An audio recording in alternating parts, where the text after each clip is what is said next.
काय बाई काय करते? कशाला चालले फिरायला? कुठं एडवन कुठं आहे ते आशापुरी टेम्पल सफाळ्याच्या पुढं.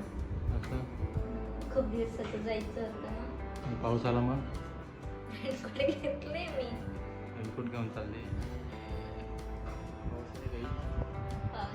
पाऊस काय नाही, ऊन पडतं मध्येच, पावसाचं पण येतं मध्येच ऊन पडतं.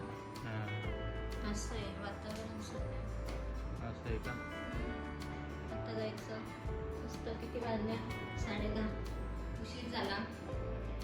तुम्ही गाडीचा इन्शुरन्स काढत होते म्हणून, पाहुणे आले होते म्हणून, नाही तर लवकर गेलो असतो. चला मग जायचं. चला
आता पाऊस पडला ना त्याच्यामुळे गर्दी आहे. पण याच्यापेक्षा सिंधुदुर्गला जाण्यापेक्षा इथं तर बरे आहे की नाही. इथं होडी पण आणलं असतं.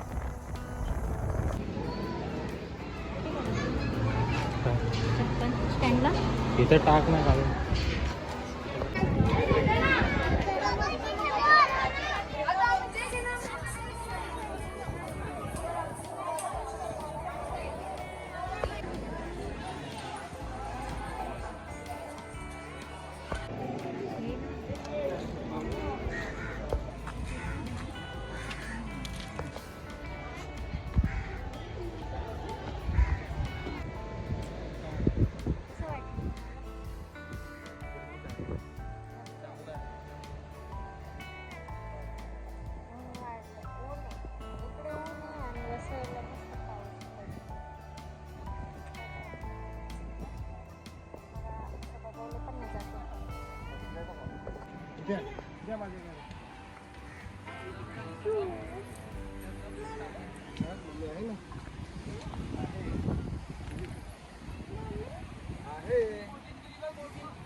लगेच तर चढलं.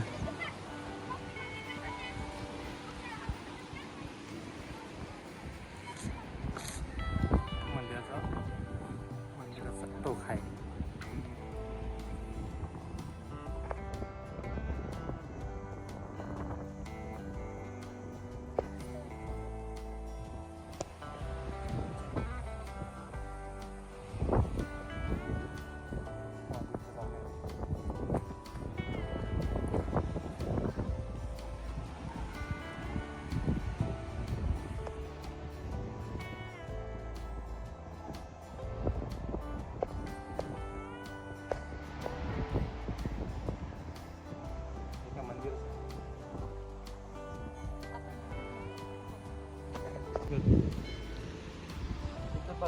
तिथून पण एक मंदिर आहे. अजून रस्ता हे गाव आहे. गावातून त्या गावातून आपण असं आलोय.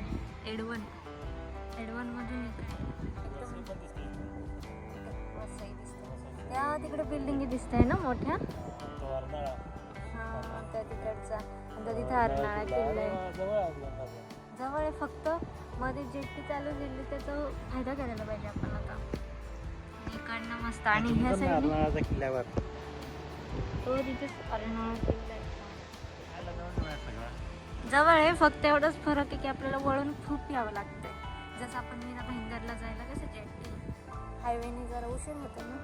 आणि इकडनं तो केळवे बीच ह्या साईडला पालघर. इकडनं पालघर आहे मस्त. तिथे पण एक मंदिर आहे आणि रस्ता इकडनं आहे. एकदम भारी आहे, सीन भारी पण आहे ना.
सफाळेला एडवन या ठिकाणी आशापुरी देवीचं मंदिर आहे.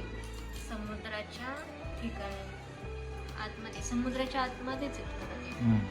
आणि ते पण माहितीये का, पूर्ण असं गुहेमध्ये आतमध्ये. पहिले स्टार्टिंगला गेली तर फार गर्दी होती. मला वाटलं की खूप वरती असेल असं म्हणते, कारण गर्दी पाहूनच मी हैराण झाली होती.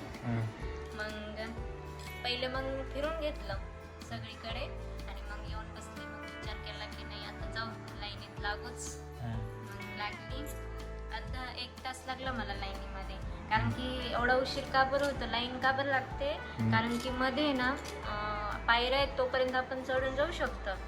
नंतर मध्ये ना उतरायला एकच माणूस उतरू शकतो असं. म्हणजे मध्ये एकदम आतमध्ये, आणि ते माणूस उभं पण नाही राहू शकतो. डायरेक्ट बसूनच जायचं. आणि निघताना म्हणजे देवीचं दर्शन वगैरे घेतलं ना का निघताना 2 रस्ते, एक ह्या साईडनी आणि एक ह्या साईडनी. तर डायरेक्ट असं वाकून यावं लागतं त्याच्यातून, म्हणजे उठण्याचा सवालच येत नाही असं. पण भारी वाटतं मला, एकदम भारी. आणि मस्त हवा पण लागत होती समुद्राच्या ठिकाणी. तर भारी ठिकाणी, परत जाणार आहे. जायचंय मला. इकडनं जर गेलो असतो ना आपण विरारच्या जेट्टीवरून तर लवकर पोचलो असतो. पण आपण हायवेने गेलो ना, हायवेने फेरी पडते. नाही तर अर्नाळ्याच्या त्या साईडने ते मंदिर आहे असं. काय आता आपल्याला जेट्टी माहितीच नाही कुठे चालू झाली आहे ते ना, त्याच्यामुळं मग नाही गेलो त्याच्याच. नंतर एका दिवशी जाऊ. नंतर एक दिवशी जाऊया परत. मंदिर तर भारी आहे बाबा, मला तर खूप आवडलेलं आहे. मस्त आहे, एकदम भारी मंदिर आहे.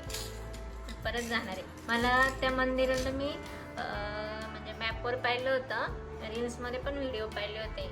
मागच्या वर्षीपासून जायचं होतं, पण काय तुम्हीच मला घेऊन जात नव्हते. हा, कुठं आहे तेच माहित नाही तर काय. एक वेळेस गेलो होतो आम्ही, एक काय दिवस. सफाळ्याला ना, काय बघायला गेलो होतो, घर बघायला गेलो होतो. त्यावेळेस आम्ही गेलो होतो, पण आम्ही रस्ता चुकलो होतो, त्याच्यामुळे मग आम्ही रिटर्न आलो. आणि ह्या वेळेस बरोबर गेलो आम्ही. मॅपनी बरोबर असतं तसं. मॅपने बरोबर रस्ता दाखवला. मस्त, पण ठिकाण मस्त आहे, मला आवडलं. आणि असंच अजून मला आता परत एक ठिकाणी मंदिरात जायचं आहे. त्याचा पण व्हिडिओ मी नंतर बनवेल. आत्तासाठी एवढंच. Bye bye.